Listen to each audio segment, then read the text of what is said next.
Eden and Echo Chapter 7. Even more guns. He walked over to a rack and came back with a plastic tray. There were 3 pistols on it.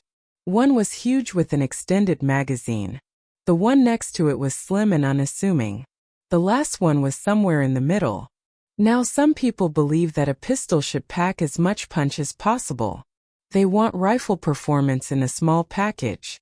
Others go the opposite way. They believe that if you are using a pistol at all, things have gone severely wrong. So they go with something as small and unobtrusive as possible. Most people end up getting something that's more of a happy medium but leans toward either philosophy.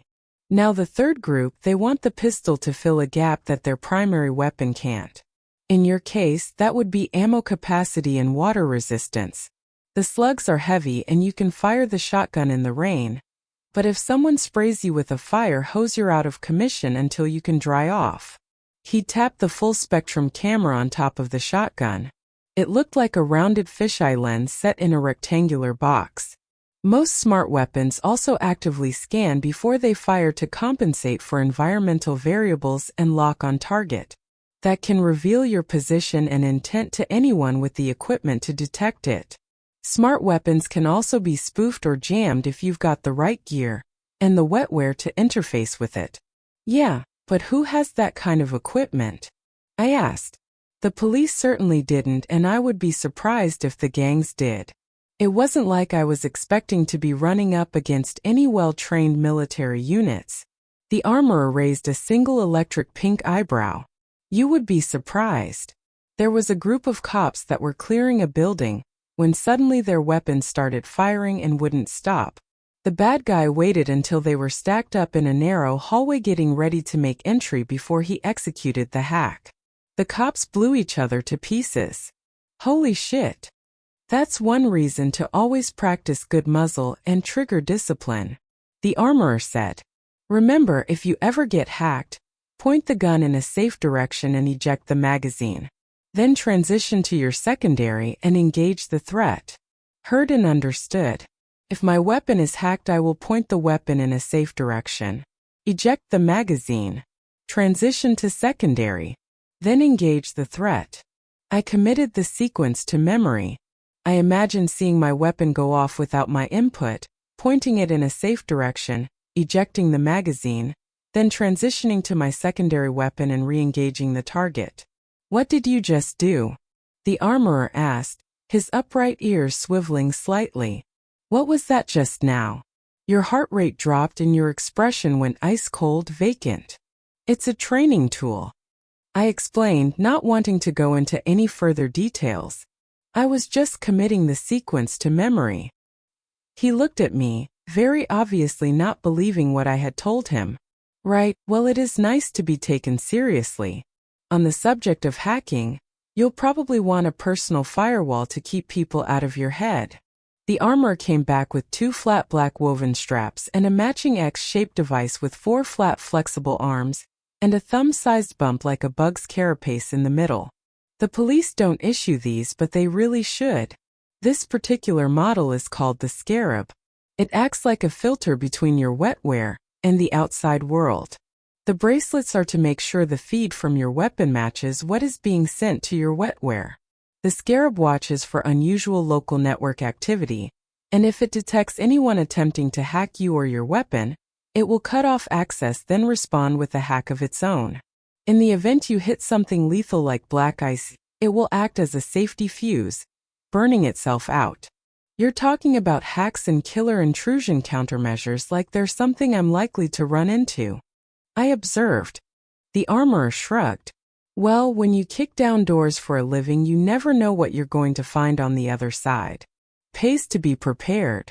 Also, the Scarab has visual threat detection software and a very good camera built in. It literally gives you eyes in the back of your head. All right, I'll take that and the unhackable pistol, I said, realizing that everyone must have wondered what was taking me so long. Lovely. The armorer scanned the items and tagged them. Now let's pick out some grenades. You are joking, right? I looked over at Vika. Tell me he's joking. I never joke about weapons. the armorer said seriously as he set a rugged army green plastic case on the counter. Now there are a few different types of grenades. You've got chemical, concussion, fragmentation, flash, incendiary, smoke, swarm, thermobaric.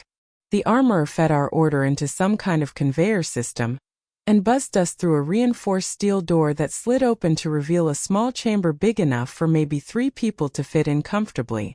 Once we were inside, the door closed behind us and the next one opened. There was a simple staircase headed down with metal handrails at either side set into the plain gray concrete walls. It didn't twist or turn. It simply descended down for 200 meters, then ended at another metal door. There was a buzzing sound and it opened, not into another small room like I had been expecting, but into a massive underground chamber. The walls were reinforced concrete that gracefully arched up to form a ceiling 100 meters high. The chamber itself was 200 meters wide and 500 meters long. It was littered with parts of wrecked rockets and space shuttles. Some had been blasted in half. Others were burnt-out wrecks that were barely recognizable as spacecraft. 1 or 2 were more or less intact except for the bullet holes in the hull. "What is this place?" I asked. It was the secret King Aerospace rocket testing facility. Now it's a boneyard where everything too secret to throw out, but not worth keeping, gets used for target practice and training. Vika pointed at the mostly intact white shuttle. It looked like a rocket with stubby wings toward the tail end, a flat bottom, and a cockpit in the front with small glass windows. Sometimes the Western Alliance uses it for training. They pay Simon good money to practice boarding and breaching real ships. This whole chamber can be put under vacuum to replicate outer space conditions. There's still gravity to deal with, but it's the best training aid outside of a simulator. "Whoa," I said, imagining soldiers in spacesuits attacking the shuttle. That explains a lot, actually. Yep.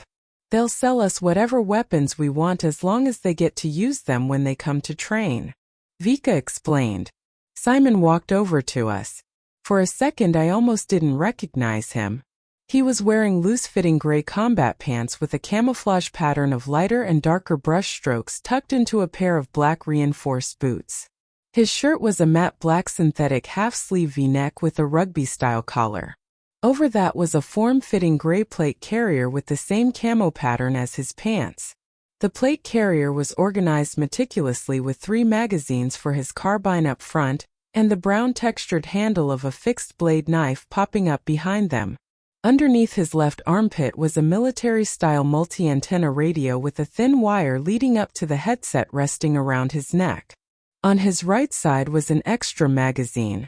Tucked between the magazines were thin cylindrical olive green tubes that I didn't recognize at first, but eventually realized were heel sticks. Dangling from the front of the carrier below the magazines was a small administration pouch filled with God only knew what. On the backside below the rear plate was a fabric tube with pull tabs on either end and a red heart symbol that indicated it was a first aid kit. Higher up on the front plate were 3 flat slap-cuff-style tourniquets and a headlamp.